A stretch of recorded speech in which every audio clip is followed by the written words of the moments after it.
किस तरीके से आज ये बैठक? देखिए, ये सुहेलदेव भारतीय समाज पार्टी की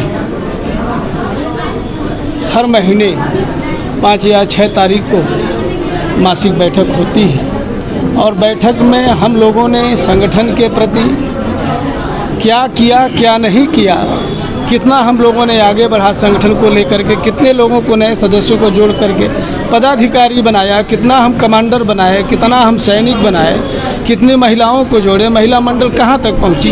तो ये सारे बिंदुओं को लेकर के एक दिन हम लोग समीक्षा करते हैं और उस दिन हम लोग पूरे ज़िले भर का पॉलिसी बनाते हैं। माननीय मंत्री जी के, नेताजी के निर्देशानुसार एक पॉलिसी तय होती है। जैसे 10 तारीख को विधानसभा की बैठक होनी है और 15 तारीख को बैठक होनी है ब्लॉकों। तो पार्टी ने नीति बनाई है कि हम ब्लॉक स्तर तक हम अपने बड़े नेताओं को भेज करके और वहाँ भी संगठन को मजबूत बनाएं और विधानसभा के संगठन को मजबूत बनाएं। और जो इस समय जो कमांडर सेना चल रही है कि हम लोग कमांडर सेना बना रहे हैं, 24 सैनिक बना रहे हैं और 1 कमांडर ब्लॉक स्तर पर, विधानसभा स्तर पर, जिले स्तर पर। ये संगठन बना करके तमाम तरह के उद्देश्यों को लेकर के हम आगे बढ़ रहे हैं, हमारी पार्टी आगे बढ़ रही है। माननीय नेताजी भी पिछले माह यहाँ आए थे, उनका मार्गदर्शन प्राप्त हुआ है और जो हम लोग संगठन बना रहे हैं उस संगठन के बारे में उन्होंने विस्तृत चर्चा किया और बताया हम लोगों को, उनका मार्गदर्शन प्राप्त हुआ। उसमें तरह तरह के, जैसे हम जो सैनिक बना रहे हैं, कमांडर बना रहे हैं, 13 से 20 साल के बीच के बच्चों को जोड़ रहे हैं। उनको हम केवल पार्टी का काम नहीं लेंगे, पार्टी सुझाव देने के लिए उनको बुलाएगी, लेकिन मूल बात है उनको पार्टी जो है ट्रेनिंग देगी शिक्षा के माध्यम से और कंपटीटर के माध्यम से। अगर लड़का वो कंपटीशन करना चाहता है तो उस तरह के रिटायर्ड डीएम हैं, रिटायर्ड एसडीएम हैं, रिटायर्ड तहसीलदार हैं, रिटायर्ड डीआईजी हैं, रिटायर्ड एसपी हमारे पार्टी में हैं लोग। तो उन लोगों से उनको हम लोग ट्रेनिंग दिलाएंगे और ट्रेनिंग का खर्चा पार्टी उठाएगी और उन बच्चों को हम उस लायक बनाएंगे कि ट्रेनिंग में बैठेंगे तो वो क्वालिफाई कर जाए। पंचायत चुनाव लेकर पंचायत चुनाव में हमारी पार्टी चुनाव लड़ेगी और हर सीटों पर हम लोगों का प्रयास है कि पार्टी हमारी लड़े, कैंडिडेट हमारा लड़े, वहाँ से उनका भी पॉलिसी तय हो रहा है और जिन लोगों को लड़ना है वो लोग अपना आवेदन कर रहे हैं और आवेदन आ भी रहे हैं।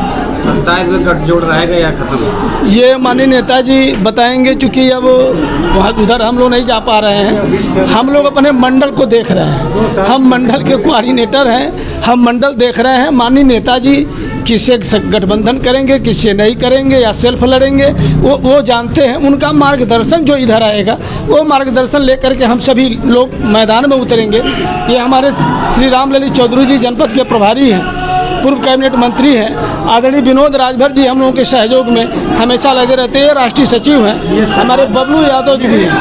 सवाल ही बिफोर एडवांस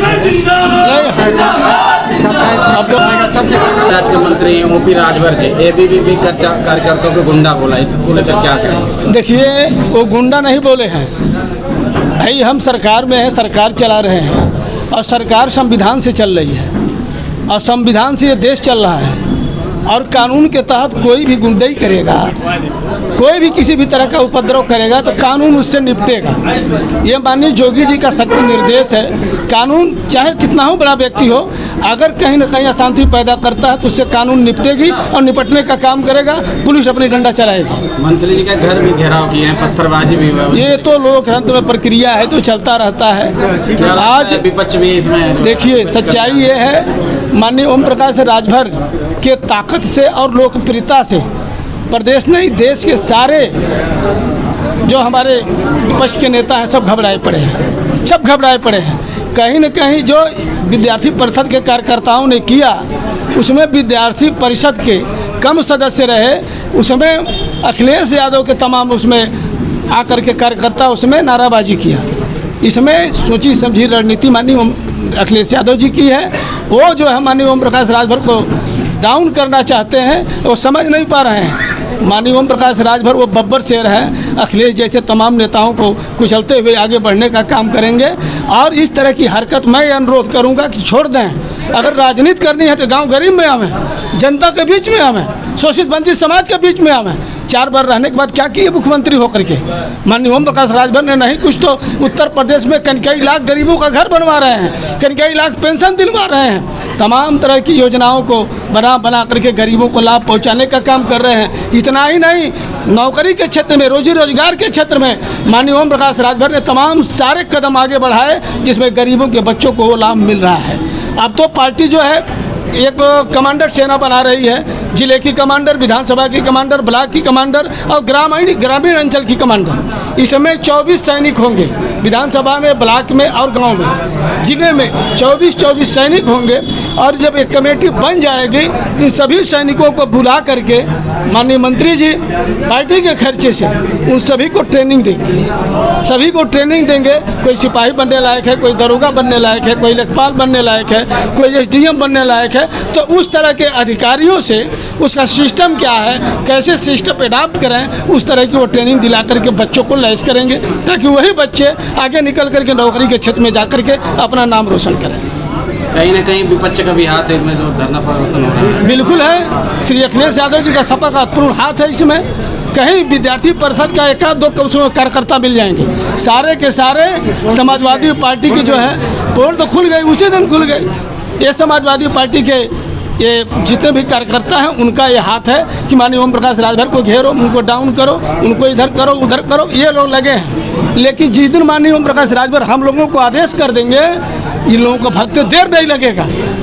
हम लोग ऐसे महापुरुष के वंशज हैं, लड़ाई में लोग टिक नहीं सकते। तो साथियों, उनकी लोकप्रियता दिन पर दिन बढ़ रही है माननीय नेताजी के, इससे लोग विपक्ष घबराए हुए हैं। क्या परिचय है? पूर्व विधायक हूँ, प्रदेश महासचिव हूँ और बस्ती मंडल को कोऑर्डिनेट कर रहा हूँ, प्रभारी हूँ।